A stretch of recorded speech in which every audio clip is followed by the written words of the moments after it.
വീട്ടിലിരുന്ന് ഒരു fake I D ഉണ്ടാക്കി അല്ലെങ്കിൽ വേറെ ആരുടെയെങ്കിലും അക്കൗണ്ടിൽ നിന്ന് നമുക്കിഷ്ടമുള്ള വീഡിയോസിൻ്റെ അടിയിൽ നമുക്ക് തോന്നിയതുപോലത്തെ മെസ്സേജുകളും കോമൻറ്റുകളും ഇടുക എന്ന് പറയുന്നത് വളരെ സിമ്പിളായ ഒരു പരിപാടിയാണ്.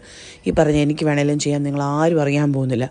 പക്ഷേ ഞാൻ മനസ്സിലാക്കിയ ലോകത്തിലെ ഏറ്റവും പ്രയാസമുള്ളൊരു കാര്യമെന്ന് പറയുന്നത് ജെന്യുവനായിട്ടിരിക്കുക, റെസ്പോൺസിബിലിറ്റി ഉള്ള ഒരാളായിട്ട് ഇരിക്കുക എന്നുള്ളതാണ്. അത് ഇച്ചിരി പാടാണ്. അങ്ങനെയുള്ളവർ വളരെ കുറവാണ്. അങ്ങനെയുള്ളവരെ ഞാൻ പറയുന്നത് ഈ ലോകം തന്നെ ഡിസേർവ് ചെയ്യുന്നില്ല എന്നുള്ളതാണ്. കാരണം ഈ ഫേക്ക്നെസ് എന്ന് പറയുന്നത് ഇപ്പോൾ ഇച്ചിരി കൂടുതലായിട്ട് വരികയാണ്. ഇൻജെന്യുവിനിറ്റി എന്ന് വേണമെങ്കിൽ പറയാം. ഞാനിതിനെ തിണ്ണമെടുക്കെന്നാണ് പറയുന്നത്. അതായത് പിറകിലിരുന്ന് ആരും കാണാതെ ഡയലോഗ് അടിക്കാൻ ഭയങ്കര മിടുക്കുക, പക്ഷേ മുന്നോട്ട് വന്നൊന്ന് സംസാരിക്കാൻ പറഞ്ഞാൽ നടക്കുകയല്ല. ഒരു ക്യാമറ ഒന്ന് തുറന്നു വെച്ച് കഴിഞ്ഞാൽ ഇവരുടെ കൈ തൊട്ട് കാല് വരെ വിറയ്ക്കാൻ തുടങ്ങും. അപ്പോൾ അങ്ങനെ ധൈര്യം ചെയ്ത് അങ്ങനെ മുന്നിൽ വന്ന് നിൽക്കുന്നവരെ നമ്മൾ ശരിക്കും പ്രശംസിക്കുക തന്നെ വേണം. അല്ലാതെ അവരെ കുറ്റപ്പെടുത്തുകയോ അവർക്ക് വേണ്ടി അവരുടെ വീഡിയോയുടെ അടിയിൽ കൊണ്ട് ഒരുപാട് മോശം കമൻറ്റ്സ് ഇടുന്നത് അത്ര നല്ലൊരു കാര്യമല്ല. അതൊരു തിണമിടുക്ക് മാത്രമാണ് ശരിക്കും. അപ്പോൾ അങ്ങനെ ഒരു മിടുക്കിയെ ഞാൻ മീറ്റ് ചെയ്തു. വളരെ പ്രൊഫഷണലിസം ചെയ്യുന്ന ഒരു വ്യക്തി, അല്ലെങ്കിൽ വളരെ ജെന്യുവനായിട്ടോ ഇൻക്രെഡിബിളി റെസ്പോൺസിബിൾ ആയിട്ടുള്ളൊരു വ്യക്തിയാണ് മിഥു ശ്രീനിവാസ്. പ്രഗ്നൻസി സമയത്ത് അറിയാമല്ലോ, ഇഷ്ടംപോലെ ന്യൂ ബോൺ ഫോട്ടോഗ്രാഫിക്ക് വേണ്ടി നമ്മളെ ആളുകൾ സമീപിക്കുന്ന ഒരു പരിപാടിയുണ്ട്. പക്ഷേ എന്തുകൊണ്ടാണ് മിഥുവിനെ ചൂസ് ചെയ്യാനുള്ള റീസൺ എന്ന് വെച്ച് കഴിഞ്ഞാൽ മിഥു ഭയങ്കര മുന്നോട്ട് പ്ലാൻ ചെയ്യുന്നൊരു വ്യക്തിയാണ്.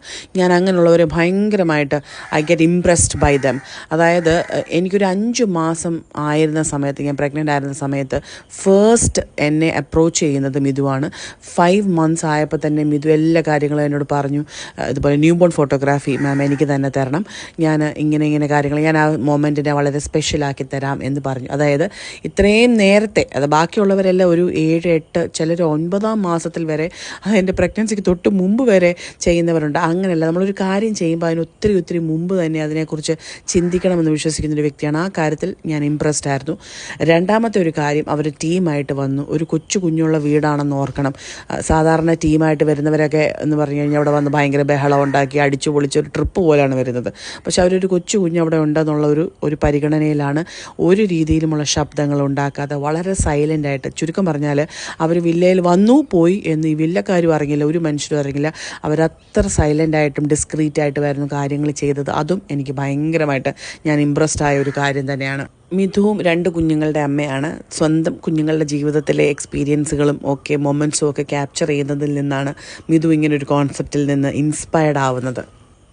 Maternity, birth, new born and family ഫോട്ടോഗ്രാഫിയിൽ മിഥുവിന് 8 വർഷത്തെ എക്സ്പീരിയൻസ് ഉണ്ട്. ആ എക്സ്പീരിയൻസ് വളരെ എവിഡൻ്റ് ആണ്. മിഥുവോട് വരുമ്പോൾ നമുക്കത് ഓരോ കാര്യങ്ങളും എടുക്കുന്ന സമയത്തും ചെയ്യുന്ന സമയത്തും പറയുന്ന സമയത്തും എല്ലാ കാര്യങ്ങൾക്കും ഇത് പെർമിഷൻ ചോദിക്കും. മാം ഞാനിങ്ങനെ ചെയ്തോട്ടെ, ഇങ്ങനെ ചെയ്യുന്നതുകൊണ്ട് എന്തെങ്കിലും വിരോധമുണ്ടോ? എനിക്കത് ഭയങ്കരമായിട്ട് ഇഷ്ടപ്പെട്ടു. കാരണം ഇപ്പം അങ്ങനെ ചെയ്തില്ലെങ്കിലും കുഴപ്പമില്ല, പക്ഷെ അങ്ങനെ ചെയ്യുക എന്ന് പറയുന്ന ഒരു റെസ്പോൺസിബിലിറ്റിയാണ്. ഞാൻ ചോദിച്ചിട്ടാണ് ചെയ്തത്, ഞാൻ വിത്ത് പെർമിഷനാണ് ചെയ്തത്. എനിക്കൊരു കാര്യങ്ങൾ ഞാൻ പെർമിഷൻ ഇല്ലാതെ ചെയ്യില്ല എന്നുള്ള ആ ഒരു സാധനം ഒരു വളരെ ബിഗ് റെസ്പോൺസിബിലിറ്റി തന്നെയാണ്. ന്യൂ ബോൺ ഫോട്ടോഗ്രാഫി എന്ന് പറയുന്നത് ഒരു തമാശയല്ല. ഒരു കുഞ്ഞിനെയാണ്, ന്യൂ ബോണിനെയാണ് നമ്മൾ എടുത്തിരിക്കുന്നത്. കുഞ്ഞിനെ എടുക്കേണ്ടത് എങ്ങനെയാണ് പിടിക്കേണ്ടതെന്നൊക്കെ പലപ്പോഴും പേരൻസിന് പോലും അറിയാറില്ല. അപ്പോൾ ആ ഒരു കാരണത്താൽ ഇവർ വളരെ റെസ്പോൺസിബിൾ ആയിരിക്കണം. എനിക്ക് തോന്നുന്നു ആ ഒരു മേഖല വളരെ സെൻസിറ്റീവ് ആയിട്ടുള്ളൊരു ഏരിയ ആയതുകൊണ്ട് തന്നെയാണ് ഓസ്ട്രേലിയൻ ബേസ്ഡ് ആയിട്ടുള്ള ന്യൂ ബോൺ ഫോട്ടോഗ്രാഫി അസോസിയേഷനിൽ നിന്ന് ഒരു ന്യൂ ബോൺ സേഫ്റ്റി സർട്ടിഫിക്കേഷനും ഈ മിഥു എടുത്തിട്ടുണ്ട്. അതെനിക്കൊരു പ്രൊഫഷണൽസിനെ കുറച്ചുകൂടെ എൻഹാൻസ് ചെയ്യാൻ വേണ്ടിയും കൂടാണ് പുള്ളിക്കാരി അങ്ങനെ ഒരു പരിപാടി ചെയ്തിരിക്കുന്നത്. മിഥുവിന് ഒരുപാട് അവാർഡ്സ് കിട്ടിയിട്ടുണ്ട്. അതുപോലെ തന്നെ ഇൻ്റർനാഷണൽ മാഗസിൻസിൽ മിഥുവിൻ്റെ വർക്ക് പബ്ലിഷ് ചെയ്തിട്ടുണ്ട്. അത് മാത്രമല്ല, കേരളത്തിൽ ഈ ന്യൂ ബോൺ ഫോട്ടോഗ്രാഫി എന്ന് പറയുന്ന കോൺസെപ്റ്റ് ആദ്യമായിട്ട് കൊണ്ടുവന്ന ആളുകളിൽ ഒരാളാണ്, പയനീറാണ്. അതുപോലെ തന്നെ എക്സ്ക്ലൂസീവായിട്ട് ഇവർക്ക് ന്യൂ ബോൺ ഫോട്ടോഗ്രാഫി സ്റ്റുഡിയോ കൊച്ചിയിലുണ്ട്. കേരളത്തിൻ്റെ എല്ലാ ഭാഗങ്ങളിലും ഇവർ പോയി ഫോട്ടോഷൂട്ട്സ് എടുക്കാറുമുണ്ട്. അങ്ങനെയാണ് നമ്മളെ സമീപിക്കുന്നതും. ഞാൻ as A person I really loved Har. ഞാൻ വിശ്വസിക്കുന്ന ഒരു കാര്യം, റെസ്പോൺസിബിലിറ്റി എന്ന് പറയുന്നൊരു സാധനം, ജെന്യുവിനിറ്റി എന്ന് പറയുന്നൊരു സാധനം, പിന്നെ സ്കില്ലും കൂടെ ചേർന്നാൽ ഇത്രയും പൊളി മനുഷ്യർ വേറെ ഈ ലോകത്തിലില്ല എന്നാണ്. ആ ഒരു ഗണത്തിൽ അല്ലെങ്കിൽ ആ ഒരു കൂട്ടത്തിൽ മിഥു ശ്രീനിവാസും വരും. And she is an amazing person. ഞാൻ ഡീറ്റെയിൽസ് താഴെ ഇട്ടേക്കാം. നിങ്ങൾക്ക് താല്പര്യമുണ്ടെങ്കിൽ ഡെഫിനറ്റ്ലി കോൺടാക്റ്റ് ചെയ്യുക.